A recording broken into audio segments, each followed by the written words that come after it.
Hello everyone, কেমন আছো তোমরা সবাই? তা আমার মিনি ব্লগে তোমাদের সবাইকে আবার স্বাগত জানাই। ওম নমঃ শিবায়। আজ শ্রাবণ মাসের চতুর্থ সোমবার। সকালে স্নান করে শাড়ি পরে চলে এলাম বাগানে গাছের বেলপাতা তুলতে।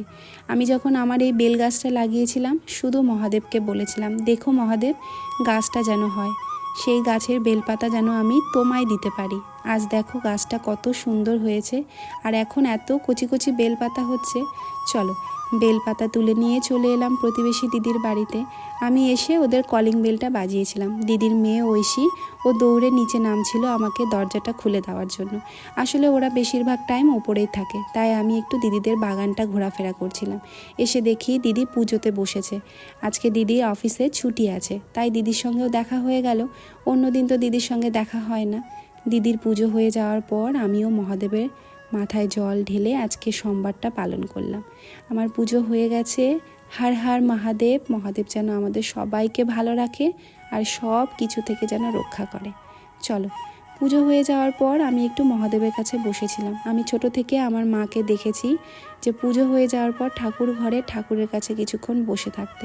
আমারও না এরকম বসে থাকতে বড্ড ভালো লাগে। চলো, কিছুক্ষণ বসে থাকলাম। আমি বাড়ির দিকে রওনা দিলাম। আজকে আমাদের এখানে ওয়েদারটা না বড্ড সুন্দর, আকাশটা এত নীল হয়ে আছে। চলে এলাম বাড়িতে, এসে আমার গণুসোনার পুজো করলাম। আজ সকালে গণুসোনার পুজো করতে পারিনি, ওই যে কাজের দিদি অসুস্থ, তাই সকালে আগে বাড়ির কাজ করেছিলাম। একটু রেস্ট নিয়ে চলে এলাম রান্নাঘরে। আজ তো সোমবার, সবই নিরামিষ, তাই একটু নিরামিষ আলুর তরকারি আর একটু পোলাও বানাবো। বেশি বানাবো না, অল্পই বানাবো, কারণ রাতে আবার অন্য রান্না হবে।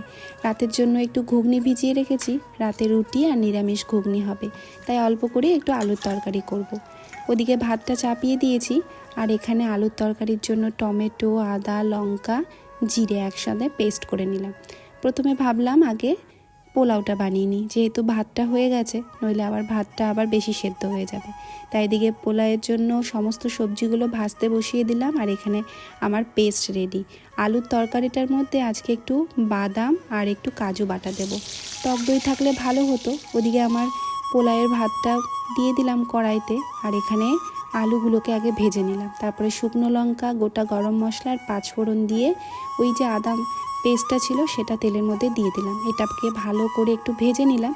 দাঁড়াও, আমার পোলাওটা রেডি হয়ে গেছে, ওটাকে ঢেকে রাখি।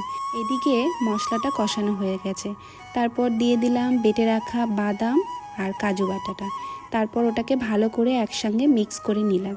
তারপর কিছুক্ষণ ভাজার পর ভেজে রাখা আলুগুলো দিয়ে আবার কিছুক্ষণ একটু ভেজে নিলাম, যাতে তেলটা বেরিয়ে যায়। তারপর একটু গরম জল দিয়ে দিলাম। জল বেশি দেবো না, কারণ একটু গ্রেভি রাখবো। নামানোর আগে ভাজা মশলা আর দিয়েছিলাম একটু ধনেপাতা। তার আগে একটু কাসুরি মেথিও দিয়েছিলাম, সেটা আর ভিডিওতে করে উঠতে পারিনি। চলো, রান্না হয়ে গেছে। ঘড়িতে এখন প্রায় 4টে মতো বাজে। ননদ স্কুল থেকে এসে ঘুমিয়ে পড়েছিল, ওকে ডেকে দিলাম। তারপর দুজনে মিলে একসঙ্গে খেতে বসলাম। রান্নাটা দুর্দান্ত হয়েছিল। সত্যি না, নিরামিষ রান্নাও কিন্তু খেতে বড্ড ভালো লাগে। তো চলো, আজকে সোমবারটাও খুব ভালো কাটলো। মহাদেব যেন আমাদের সবাইকে ভালো রাখে। তো চলো, ভিডিওটা তাহলে এখানেই শেষ করছি। তোমরা সবাই ভালো থেকো, দেখা হবে পরের ব্লগে।